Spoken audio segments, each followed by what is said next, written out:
for the kids and cotton candy and popcorn for sale. We have low country boil, of course, and we also have barbecue buns. Oh yeah, that's good. That's a good evening, I think. Oh, we have some really interesting pieces with a lot of artwork. Some sunset cruises, a kayak. We have a couple of overnight stays, just different things like that. I got 125 bid over here on the other day. I got 125, 125, I got sold for $400.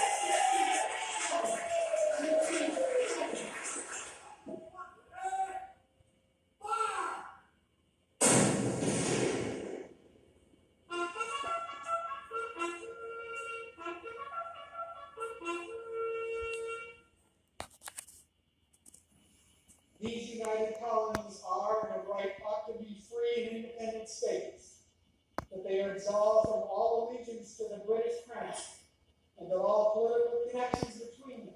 And that's a wrap. French, Haitian, Irish, German, and Polish roots are down right here. This program was extremely beneficial and informative. Okay.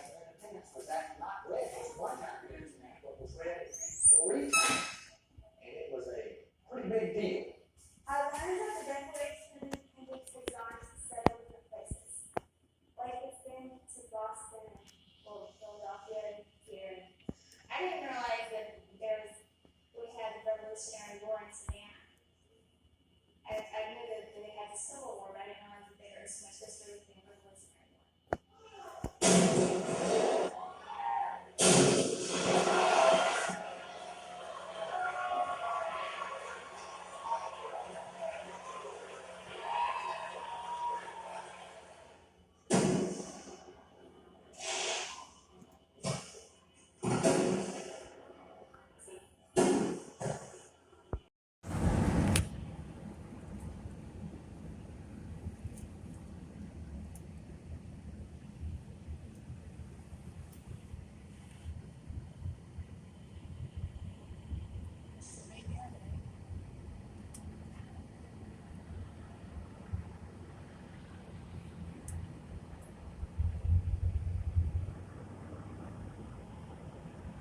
Bill Bryson suggests it made in America in 1998 that it could be either come from the railroad reading Helbo as an HLB,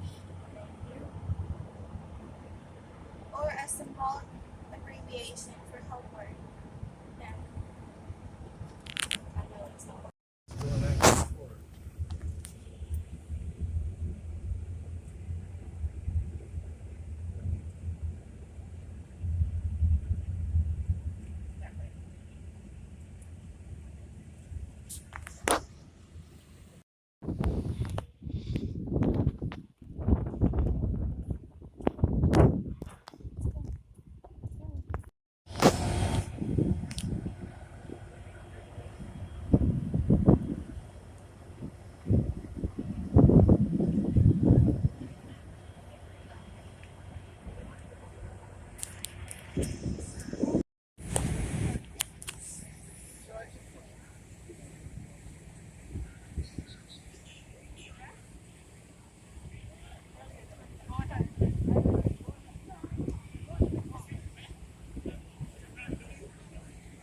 Take that left, and then just go straight to the brewery.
Mysteriously spooky, the Adams family.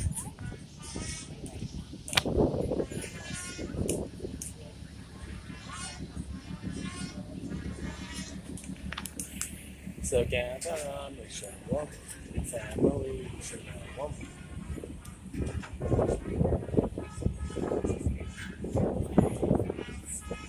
Every day I just make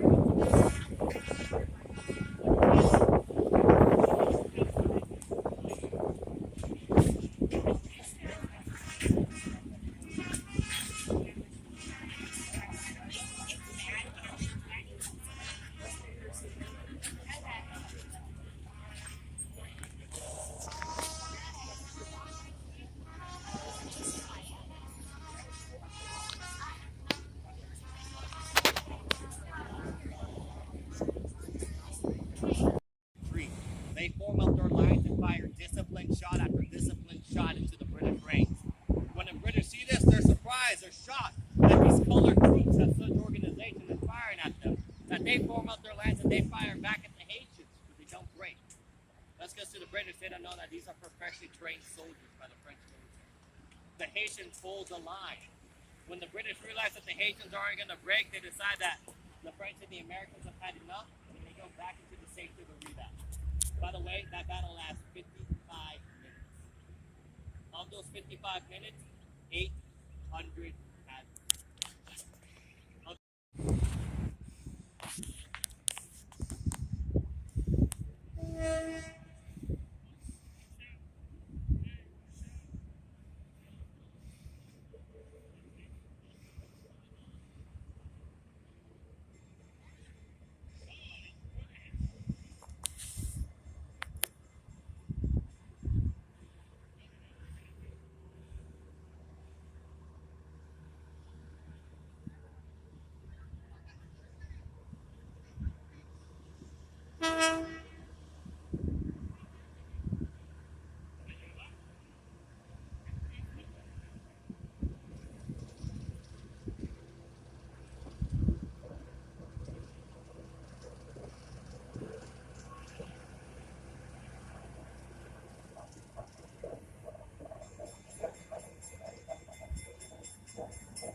Just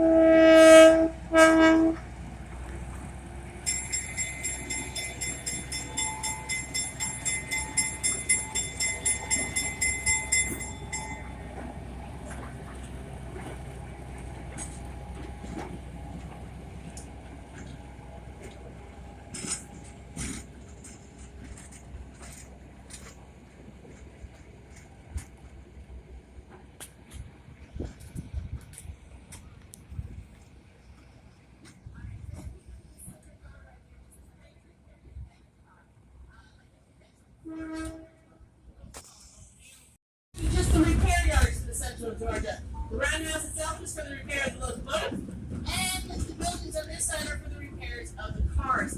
Now, can anybody see that lunatic standing over there in a white coat on the passenger depot over there? That is our Royal System Liberty program that we do from. Sorry, it's an ongoing thing between me and over there, he's going to be shooting up a musket fire in here pretty soon. So we hear gunfire, you're okay, it's just blanks. And I'll explain what that is in a little bit. Now, right under the pavilion, right over here, we have our number 9 Sugar Beet Express. She is a tankless, fireless locomotive that used to work at Sugar Beet Factory right here underneath the trees. She could not run off of coal or off of wood because if she did, she'd contaminate the sugar beets and she'd contaminate people in the factory. So they ran her off of compressed steam. That way she could run around the factory and not kill anybody. And you are welcome to let the kids play on that since she's very safe to climb on since she doesn't have any working parts in her basically. Now if you look right down here, now not all of you will be able to see this, but you will see it on our next loop. Am I hearing fireworks? It's right down here. Right down here by the stoplights, there is what is called our mainline viaduct bridge. That is the bridge that runs the trains in and out of this section of Savanah. Now, from that bridge, if they came just a little bit ways up, just in front of our locomotive here is, right here, you'll get a better view of the passenger depot. Now, in there is the Savanah History Museum today and the Visitor Center.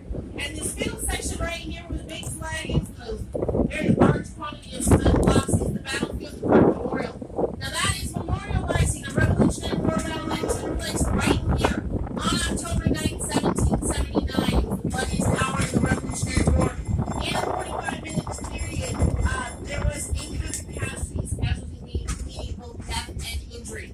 Now, like I said, that is the guy, gentleman from the History Museum who is actually doing a program from the History Museum that deals with this particular battle. It's called the Siege of Savanah. He'll start the program in the museum, make his way out onto the battlefield where he will do a musket firing demonstration. If you would like to participate in this program and learn more about this battle, the first tour is tomorrow morning at 10:30. He's doing his last one right now. So it's 10:30, 2:30 tomorrow. 10:30, 12:30, and 2:30. Locomotives were getting bigger, so the roundhouse itself had to get bigger also. The turntable we are on was originally built in 1852. It was 55 feet long, built by the Armstrong Company because it was aptly named that. Because this table was so well balanced that it was very effective, and the locomotive had a two table. Today, this is our fourth upgrade in 85 feet. It was built in 1907 and surrounded in Illinois. Installed here in the 1920s. And it's got electric engines that each engine chamber comes navigate from the track that controls the right all here. And this is one of less than 5 in the United States. So we're today. Locomotive we're using today was a 1942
we're going to talk about the buildings on this side of the property. The first one we're going to talk about is that storehouse we were parked right next to. That actually wasn't added to the property until after the 1920s. And that was added so they could store something. They were basically sort of running in the site all the way down to toilet paper and empty soap. They also had a print shop in there from the base of the paint shop into this storehouse. And that's where they would print the tickets, the brochures, magazines, advertisements, anything they would print from the railroad. Now, where the blue poles are and the open space next to it is formerly the carpentry shop and swimming yards in central Georgia. Swimming yards is actually where they would strip the paint off the car. Today, the house is Savanah Children's Museum, which is a level interactive play area.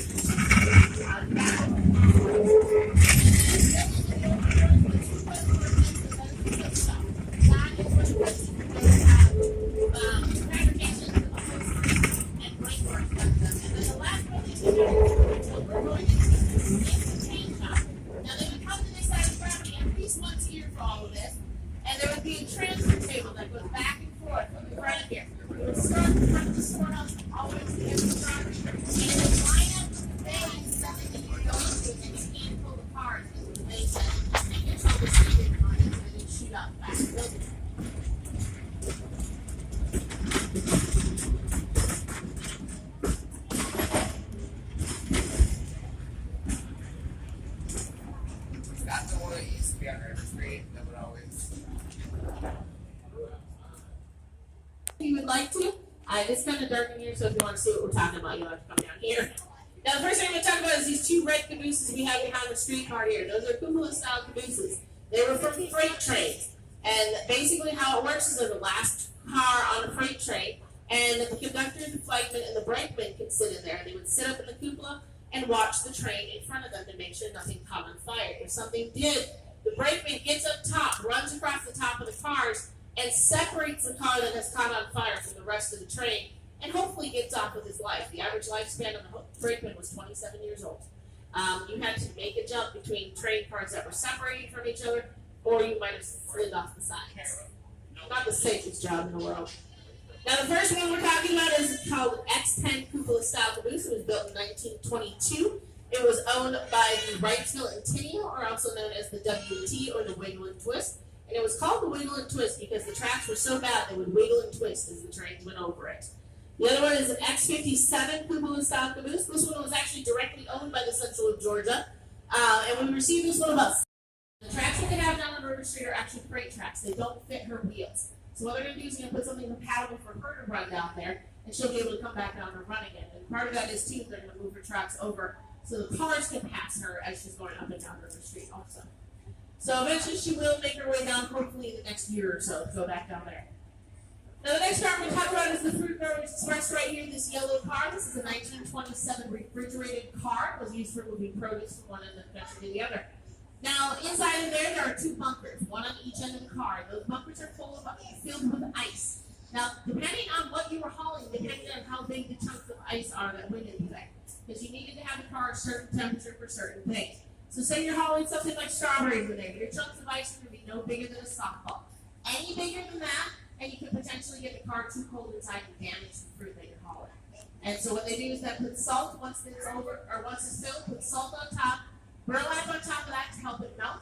There are chutes on the corners here that would allow the water to drain out of the car as it's melting and also shoot it away from the tracks, because that is salt water, so that will corrode the tracks. So they wanted to keep it away from the tracks itself. And as the car is moving down the tracks, there are fans inside that are blowing the air around inside. Those fans only move when that car is moving because they're attached to the wheels of the cars. We just learned that recently. Now, the next car I have to talk about is this 1934 composite car right here. This was owned by Seaboard Airlines. This became the standard for composite cars by this time period. So they could sell them amongst the different companies, only have to be minor changes like changing the paint schemes on them. Now, this, as I said, was owned by Seaboard Airlines. Seaboard Airlines was a company out of Florida that would have an express freight line for the sole purpose of taking oranges from Florida to New York to make orange juice. But they also had a passenger line, which is a silver medium. You see a couple of them actually. But one thing we learned with these cars is that they can advertise on them. The best type of advertisement is a movie advertisement. So as you can see here with the silver meteor over on the side, people are sitting at a railroad crossing. They can see this maybe planning a vacation and think this might be one good way to travel without my kids driving me completely mental. But I was an naughty child. I can't help it.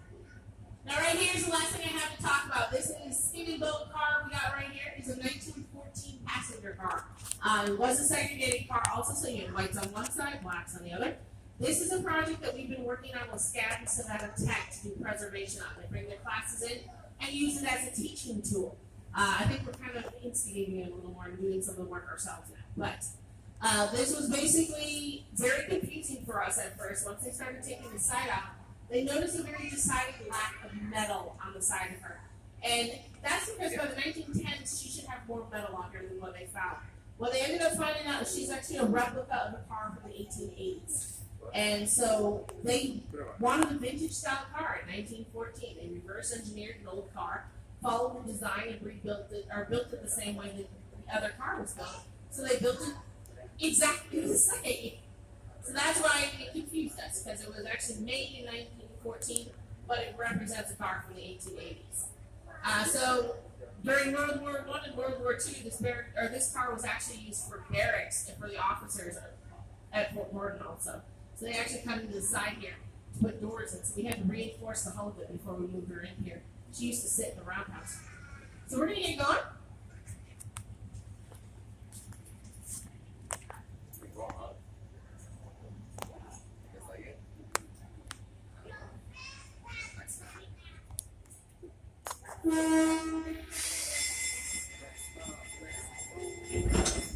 So for anybody that wants a really good view of our viaduct bridge, it will be on this side of the car. As we go around the curve, you will also see what looks like a falling down brick wall, kind of red, kind of not red, and that is the remnants of the viaduct bridge that connected to this side of the property.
Alright, so as we get back onto the turntable here, one thing I want to talk about is actually what we were built with.